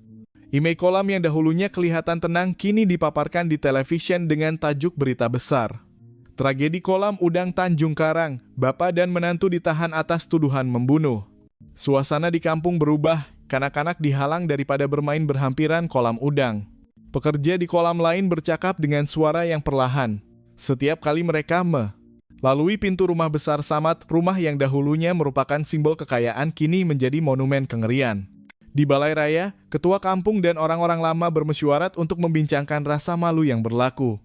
Ini bukan sekadar isu keluarga Samad, kata seorang pemimpin masyarakat, tetapi ia mencemarkan nama baik kampung kita. Orang luar akan melihat Tanjung Karang sebagai sarang jenayah. Seorang lagi menjawab dengan nada pahit, kita terima kebenaran yang menyakitkan daripada bersembunyi dalam pembohongan. Biar orang tahu bahwa di sini undang-undang juga berdaulat. Di pusat polis, Sarjan Borhan mengangkat telepon hampir tanpa henti. Pegawai atasan dari bandar menelepon untuk bertanyakan perkembangan kes, wartawan dari Kuala Lumpur meminta temu bual, malah organisasi bukan kerajaan menekan untuk menjalankan kes itu secara telus. Tekanan datang dari semua arah, tetapi Borhan masih tenang dan stabil. Dia tahu bahwa semakin banyak perhatian yang diberikan oleh orang ramai, semakin berhati-hati dia perlu. Sementara itu, Samad dan Aisyah secara rasmi ditahan di bilik tahanan yang berasingan. Kedua-duanya menjalani kehidupan dalam kesunyian yang mendalam. Samad, lelaki yang dahulunya dihormati, kini duduk di atas lantai yang sejuk, menundukkan kepala. Dia sangat kurang bercakap, kadang-kadang hanya meminta air minum. Aisyah pula sebaliknya. Dia sering menangis pada waktu malam. Suara tangisannya kedengaran hingga ke koridor menyebabkan beberapa pengawal menggelengkan kepala. Pada suatu petang, Borhan membuat keputusan untuk bercakap dengan Samad sekali lagi. Dia masuk ke dalam bilik tahanan dengan membawa 2 cawan kopi hitam, menghulurkan satu kepada lelaki tua itu. Haji Samad, katanya perlahan, dahulu orang menghormati Haji, tetapi sekarang semuanya telah berubah. Adakah Haji pernah menyesal? Samad memandang kopi itu lama sebelum mengeluh, menyesal setiap saat. Tetapi penyesalan tak dapat memanggil Hilmi kembali. Semua yang saya bina telah runtuh bukan karena dia, tetapi karena diri saya sendiri. Suaranya tegas, tetapi terdapat getaran ikhlas di dalamnya. Borhan memandangnya dengan mendalam. Jika begitu, satu-satunya perkara yang Haji boleh lakukan sekarang ialah bercakap benar sehingga akhir, biarkan orang tahu, biarkan generasi akan datang belajar supaya tidak melakukan kesilapan yang sama lagi. Di satu sisi, Aisyah disoal siasat lagi oleh seorang polis wanita. Dia mengaku takut untuk menghadiri perbicaraan, takut dihakimi oleh masyarakat. Saya tak dapat bayangkan pandangan orang lain, katanya sambil menutup muka. Pegawai polis wanita itu menjawab dengan lembut, takutkan diri awak sendiri dahulu, Aisyah. Jika awak berani mengaku, mungkin itu adalah permulaan penebusan dosa. Hari demi hari berlalu. Kes itu mendapat perhatian di peringkat kebangsaan. Surat kabar melaporkan berita penyiasatan yang membongkar butiran tentang perniagaan kolam udang Samad yang besar, kekayaannya, dan kini kejatuhannya. Pendapat pengguna internet di media sosial dipenuhi dengan kemarahan. Bapak sanggup membunuh anak sendiri demi uang, inilah wajah gelap ketamakan. Tetapi terdapat juga suara simpati, terutama terhadap Hilmi. Orang ramai mengingatinya sebagai seorang lelaki muda yang pendiam, tidak banyak bercakap, tetapi sentiasa mesra. Beberapa pekerja di kolam itu menceritakan bahwa Hilmi sering turun untuk membantu mereka bekerja walaupun tidak perlu. Dia bukan bos yang sombong. Sebaliknya, dia sangat baik, kata seorang pekerja dengan mata yang sayu. Kemuncaknya berlaku apabila beratus-ratus penduduk kampung mengadakan upacara keagamaan untuk mengabdikan diri kepada Hilmi di sebuah kuil di kampung itu. Mereka berdoa untuk Hilmi, memohon agar jiwanya pergi ke surga. Selepas berdoa, seorang Sami berkata dengan kuat, ini adalah pengajaran yang besar. Jangan biarkan hati kita dikuasai oleh harta dan nafsu, karena apabila itu berlaku, kita mungkin kehilangan segala-galanya, walaupun anak kita sendiri. Kata-kata itu membuatkan ramai orang menundukkan kepala, berdiam diri untuk masa yang lama. Sementara itu, pagar polis di sekeliling kolam 5 masih ada. Permukaan air di kolam kelihatan tenang, tetapi semua orang yang lalu merasakan kesejukan. Itu kubur, bisik seorang kanak-kanak kepada rakannya. Tiada siapa yang berani menternak udang di sana lagi. Tempat itu dibiarkan kosong, seolah-olah alam semula jadi sendiri enggan disentuh. Sarjan Borhan duduk seorang diri di pusat pada waktu malam, melihat peta kolam udang yang masih terbentang di atas meja. Dia tahu bahwa kerjanya belum selesai. Perbicaraan akan bermula tidak lama lagi, dan di sanalah semua mata akan tertumpu. Kebenaran telah dibongkarkan, fikirnya dalam hati. Tetapi keadilan baru sahaja bermula. Beberapa minggu selepas penangkapan Samad dan Aisyah, suasana di Tanjung Karang semakin memanas. Kampung kecil itu seolah-olah tidak pernah tidur. Setiap hari ada berita baharu. Sekarang tajuk perbualan telah berubah kepada perbicaraan yang akan diadakan tidak lama lagi di mahkamah daerah. Pihak pendakwaan telah menyelesaikan siasatan kes. Nama Hilmi telah dicatatkan dengan jelas sebagai mangsa, manakala Samad dan Aisyah didakwa sebagai defendan utama.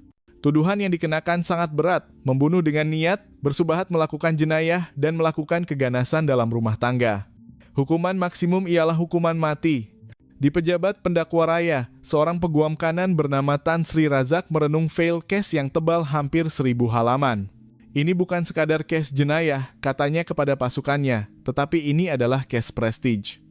Kita mesti menunjukkan bahwa undang-undang masih ditegakkan, walaupun pesalah adalah orang yang berkedudukan dalam masyarakat. Di sisi lain, pihak pembela mula merangkas strategi. Peguam Samad coba mencari jalan keluar dengan alasan bahwa anak guamnya berada dalam keadaan tertekan dan tidak sadarkan diri sepenuhnya. Dan pembunuhan itu berlaku secara spontan tanpa dirancang terlebih dahulu. Manakala peguam Aisyah menggunakan pendekatan yang berbeza. Dia menekankan bahwa anak guamnya adalah mangsa manipulasi, dipaksa oleh bapak mertuanya untuk turut serta dan tidak dapat melawan. Persiapan perbicaraan itu juga memberi kesan kepada keluarga besar itu. Ibu bapak Hilmi yang tinggal di kampung lain tiba dengan wajah yang penuh dengan kesedihan. Ibunya menangis hampir setiap hari, tidak percaya bahwa anak bongsunya meninggal dunia dengan kejam.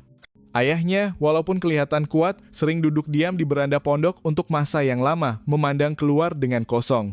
Saya serahkan segala-galanya kepada undang-undang, katanya perlahan kepada seorang wartawan. Tetapi luka di hati ini mungkin tidak akan sembuh. Di kampung, pendapat orang ramai terbahagi kepada dua. Sesetengah orang menuntut hukuman yang paling berat untuk Samad dan Aisyah, malah menjerit ke arah kamera televisyen, hukum mati mereka dengan cepat. Tetapi ada juga yang, walaupun marah, masih berbisik, saya kenal Samad sejak kecil.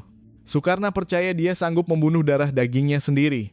Sarjan Borhan, yang masih menyelia penyiasatan sehingga peringkat terakhir, tidak pernah berganjak daripada case itu. Dia dipanggil untuk menghadiri mesyuarat dengan pihak pendakwaan di mahkamah daerah. Di sana, dia membentangkan butiran urutan peristiwa, bukti forensik, simulasi kejadian, dan pengakuan defendan berdua sekali lagi. Setiap butiran diperiksa dengan teliti supaya tiada celah undang-undang yang boleh digunakan oleh peguam bela. Pada malam sebelum mesyuarat, Borhan duduk seorang diri di hotel kecil berhampiran Sungai Klang. Dia membuka buku notanya dan melihat gambar Hilmi semasa masih hidup sekali lagi. Saya berjanji, Hilmi, gumamnya. Kebenaran awak akan diperjuangkan sehingga akhir. Pada hari berikutnya, berita case itu menggegarkan seluruh daerah. Wartawan dari bandar memenuhi hotel. Televisi menyiarkan perkembangan perbicaraan yang akan datang. Case itu telah melangkaui sempadan Tanjung Karang.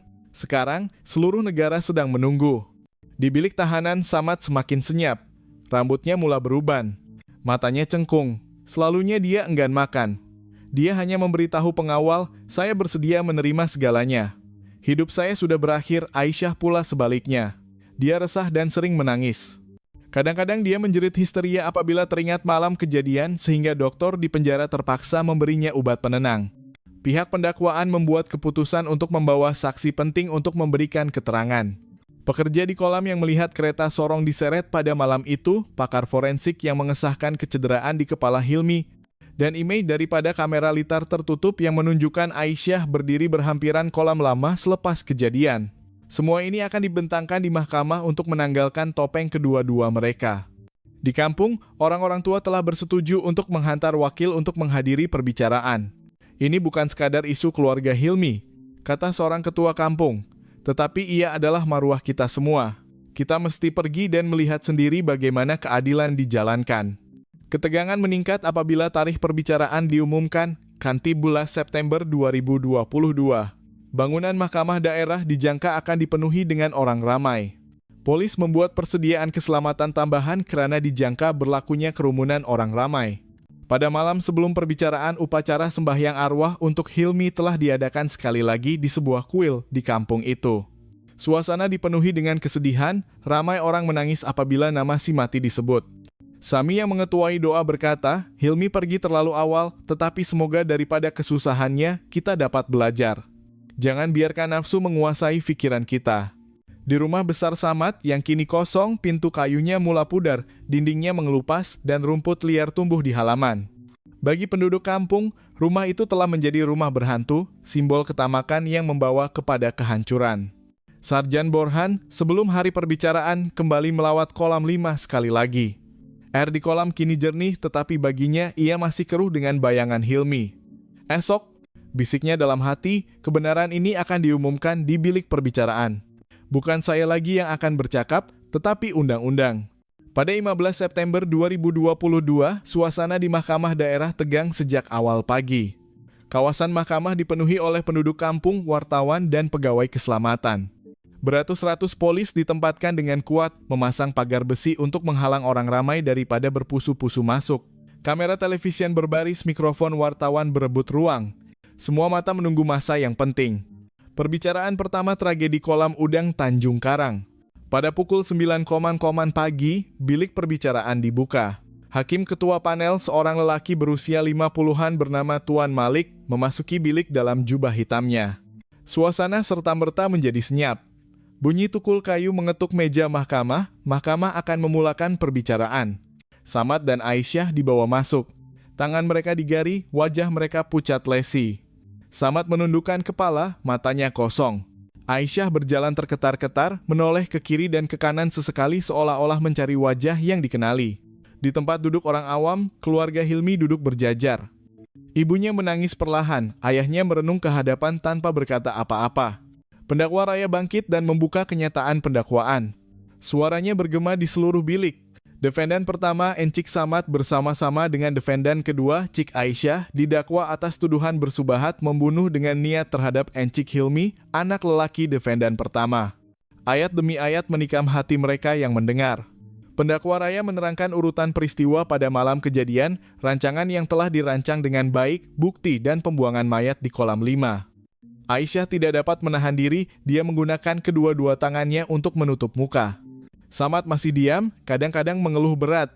Selepas membaca pendakwaan, hakim memberi peluang kepada defendan untuk menjawab. Samad memandang hakim dengan suara serak. Saya tidak menafikan, tetapi saya tidak melakukannya sendirian. Semuanya berlaku karena hakim segera mencelah. Keterangan terperinci akan diberikan semasa saksi-saksi dipanggil. Pihak defendan hendaklah mendengar prosiding dahulu. Kemudian pendakwa raya memanggil saksi pertama, seorang pekerja di kolam bernama Pak Mat. Dia berjalan perlahan ke hadapan bersumpah di hadapan mahkamah, lalu duduk. Pendakwa raya bertanya, apakah yang saksi lihat pada malam kejadian? Pak Mat menundukkan kepala seketika lalu berkata perlahan, saya nampak kereta sorong diseret dari arah rumah besar ke arah kolam. Ada dua bayang, satu bayang besar, satu lagi kecil. Saya tak berani mendekat, tetapi saya yakin itu Haji Samad dan Cik Aisyah. Sorakan kedengaran di dalam bilik. Hakim mengetuk tukul, sila bertenang. Prosiding mesti diteruskan dengan teratur. Pendakwa raya menyambung sambil menunjukkan simulasi kejadian dan kesan roda di atas tanah. Pak Mat mengangguk mengesahkan ketepatannya. Saksi seterusnya ialah pakar forensik. Dengan istilah saintifik, dia menerangkan tentang kecederaan di kepala Hilmi yang disebabkan oleh objek tumpul yang keras. Dan kematian berlaku sebelum mayat dibuang ke dalam kolam. Bermakna si mati telah dibunuh terlebih dahulu dan kemudian dibawa ke dalam air untuk menyembunyikan kes itu. Pakar itu berkata dengan tegas. Penerangan itu membuatkan Ibu Hilmi menangis lebih kuat, dipeluk oleh saudara maranya yang duduk di sebelahnya. Peguam bela coba memusnahkan kredibiliti saksi. Bagaimanakah saksi pasti bahwa orang yang dilihat itu adalah anak guam kami? Malam itu gelap, bukan? Tanya peguam Samad. Pak Mat menjawab dengan tenang.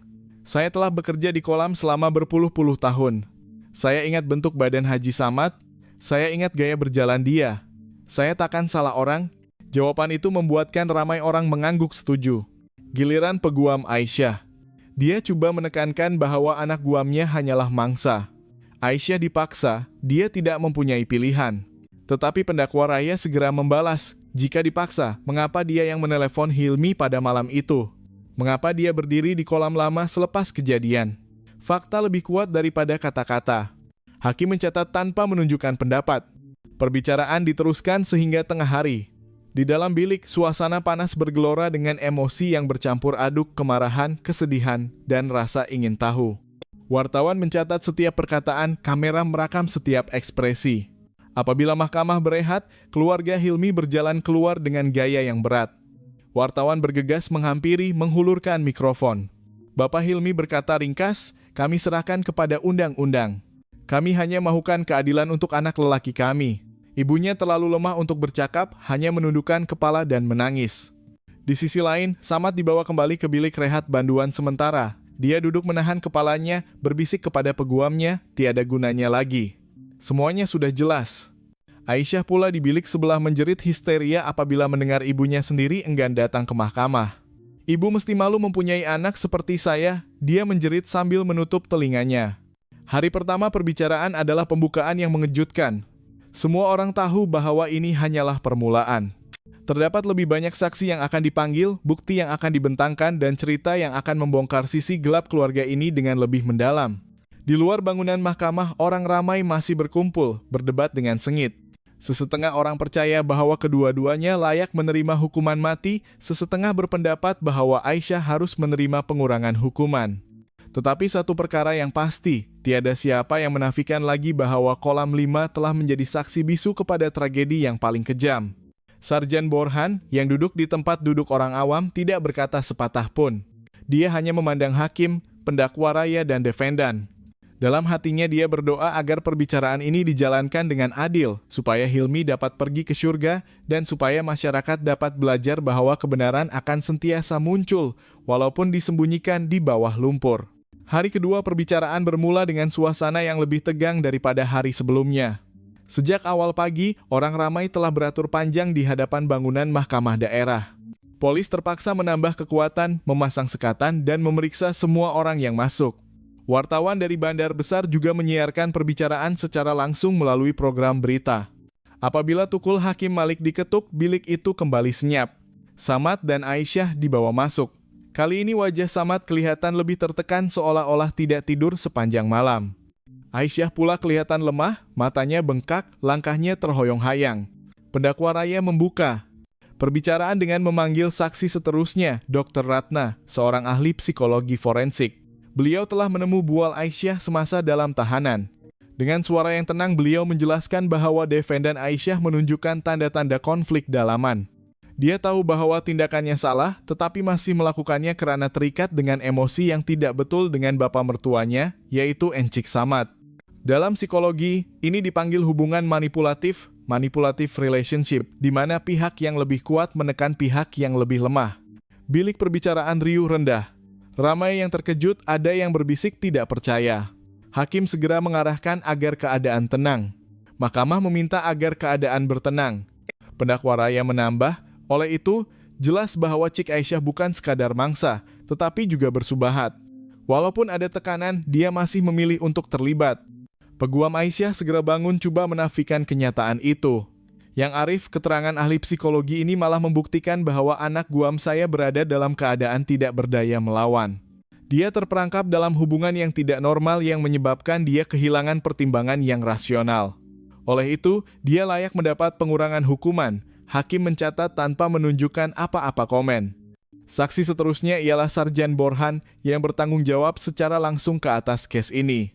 Dia melangkah maju dengan seragam lengkap, memberi hormat, lalu duduk. Pendakwa raya bertanya, "Sila beritahu mahkamah bagaimana Anda menemui bukti demi bukti sehingga kes ini terbongkar." Borhan menjelaskan segala-galanya daripada laporan awal, temu bual dengan saksi, penemuan bukti forensik sehinggalah Aisyah dan Samad mengaku bersalah. Dia membentang di akhir hari, pihak pendakwaan dan pihak pembela telah mengemukakan hujah-hujah penutup mereka. Peguam Samad berhujah bahwa anak guamnya tidak waras semasa melakukan pembunuhan itu dan bahwa dia telah dipengaruhi oleh Aisyah. Peguam Aisyah berhujah bahwa anak guamnya adalah mangsa penderaan dan manipulasi, dan bahwa dia tidak sepatutnya dipertanggungjawabkan sepenuhnya untuk tindakannya. Pendakwa raya berhujah bahwa bukti jelas menunjukkan bahwa kedua-dua Samad dan Aisyah bersalah atas pembunuhan Hilmi yang dirancang. Beliau berhujah bahwa mereka berdua mempunyai motif dan bahwa mereka berdua memainkan peranan aktif dalam jenayah itu. Hakim menangguhkan kes itu sehingga tarikh kemudian untuk keputusan. Pada hari-hari yang menyusuli, Tanjung Karang menjadi tempat yang tegang. Orang ramai masih terbahagi mengenai kes itu. Ada yang percaya bahwa Samad dan Aisyah harus dihukum dengan hukuman mati. Yang lain percaya bahwa Aisyah harus diberikan hukuman yang lebih ringan. Pada hari penghakiman, mahkamah sesak dengan orang ramai. Keluarga Hilmi, Samad dan Aisyah ada, serta wartawan dan ahli-ahli masyarakat. Suasana itu tegang karena semua orang menunggu hakim menyampaikan keputusannya. Hakim memasuki bilik mahkamah dan semua orang bangun. Hakim itu membaca kenyataan yang panjang, meringkaskan bukti dan hujah yang telah dikemukakan. Kemudian dengan suara yang jelas, hakim itu menyatakan, Mahkamah mendapati defendant Encik Samad bersalah atas tuduhan membunuh dengan niat. Mahkamah mendapati defendant Cik Aisyah bersalah atas tuduhan bersubahat dalam pembunuhan. Mengambil kira keadaan yang memberatkan kes ini, Mahkamah menjatuhkan hukuman mati ke atas defendant Encik Samad. Mengambil kira keadaan yang meringankan kes ini, Mahkamah menjatuhkan hukuman penjara seumur hidup ke atas defendant Cik Aisyah. Terdengar suara beremosi di dalam bilik mahkamah. Keluarga Hilmi menangis lega mengetahui bahwa keadilan akhirnya telah ditegakkan untuk anak lelaki mereka. Samad menunjukkan tiada emosi menerima takdirnya. Aisyah jatuh dan menangis menyadari bahwa dia akan menghabiskan sisa hidupnya di penjara. Di luar mahkamah, orang ramai bersurai. Beberapa meraihkan keputusan itu, yang lain berasa sedih. Tetapi semua bersetuju bahwa kes itu adalah tragedi dan ia merupakan peringatan tentang bahaya ketamakan, nafsu, dan pengkhianatan. Selepas keputusan itu, kolam udang Samad telah ditutup dan dibiarkan terbiar. Ia menjadi peringatan suram akan pembunuhan yang telah berlaku di sana. Kisah Hilmi, Samad, dan Aisyah menjadi legenda di Tanjung Karang, amaran kepada generasi masa hadapan tentang akibat daripada membuat pilihan yang salah. Dan dengan itu, bab itu ditutup dalam sejarah Tanjung Karang.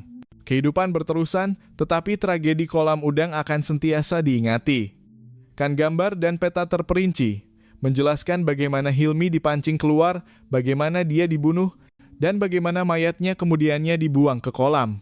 Dia juga menerangkan hubungan antara Aisyah dan Samad, dan bagaimana hubungan itu mempengaruhi tindakan mereka. Semasa dia memberikan keterangan, kelihatan jelas betapa telitinya siasatan telah dijalankan dan betapa kuatnya bukti yang telah dikumpulkan. Samad dan Aisyah duduk di tempat duduk defendant, menundukkan kepala. Mereka tidak berani memandang Sarjan Borhan. Saksi lain kemudiannya dipanggil, termasuk pekerja di kolam yang menyaksikan pergaduhan antara Samad dan Hilmi pada hari sebelum pembunuhan itu. Mereka memberikan bukti lebih lanjut mengenai hubungan yang tegang antara bapak dan anak itu. Perbicaraan berterusan sehingga lewat petang. Di akhir hari, pihak pendakwaan dan pihak pembela telah mengemukakan hujah-hujah penutup mereka. Peguam Samad berhujah bahwa anak guamnya tidak waras semasa melakukan pembunuhan itu dan bahwa dia telah dipengaruhi oleh Aisyah. Peguam Aisyah berhujah bahwa anak guamnya adalah mangsa penderaan dan manipulasi, dan bahwa dia tidak sepatutnya dipertanggungjawabkan sepenuhnya untuk tindakannya. Pendakwa raya berhujah bahwa bukti jelas menunjukkan bahwa kedua-dua Samad dan Aisyah bersalah atas pembunuhan Hilmi yang dirancang. Beliau berhujah bahwa mereka berdua mempunyai motif dan bahwa mereka berdua memainkan peranan aktif dalam jenayah itu. Hakim menangguhkan kes itu sehingga tarikh kemudian untuk keputusan. Pada hari-hari yang menyusuli, Tanjung Karang menjadi tempat yang tegang. Orang ramai masih terbahagi mengenai kes itu. Ada yang percaya bahwa Samad dan Aisyah harus dihukum dengan hukuman mati. Yang lain percaya bahwa Aisyah harus diberikan hukuman yang lebih ringan. Pada hari penghakiman, mahkamah sesak dengan orang ramai. Keluarga Hilmi, Samad, dan Aisyah ada, serta wartawan dan ahli-ahli masyarakat. Suasana itu tegang karena semua orang menunggu hakim menyampaikan keputusannya. Hakim memasuki bilik mahkamah dan semua orang bangun. Hakim itu membaca kenyataan yang panjang, meringkaskan bukti dan hujah yang telah dikemukakan.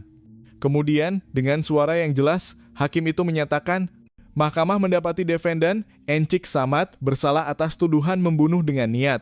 Mahkamah mendapati defendant Cik Aisyah bersalah atas tuduhan bersubahat dalam pembunuhan. Mengambil kira keadaan yang memberatkan kes ini, mahkamah menjatuhkan hukuman mati ke atas defendant Encik Samad. Mengambil kira keadaan yang meringankan kes ini, mahkamah menjatuhkan hukuman penjara seumur hidup ke atas defendant Cik Aisyah. Terdengar suara beremosi di dalam bilik mahkamah. Keluarga Hilmi menangis lega mengetahui bahwa keadilan akhirnya telah ditegakkan untuk anak lelaki mereka. Samad menunjukkan tiada emosi menerima takdirnya. Aisyah jatuh dan menangis menyadari bahwa dia akan menghabiskan sisa hidupnya di penjara. Di luar mahkamah orang ramai bersurai.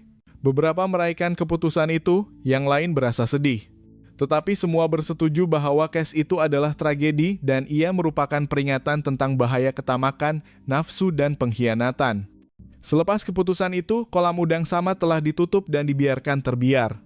Ia menjadi peringatan suram akan pembunuhan yang telah berlaku di sana. Kisah Hilmi, Samad, dan Aisyah menjadi legenda di Tanjung Karang, amaran kepada generasi masa hadapan tentang akibat daripada membuat pilihan yang salah. Dan dengan itu, bab itu ditutup dalam sejarah Tanjung Karang. Kehidupan berterusan, tetapi tragedi kolam udang akan sentiasa diingati.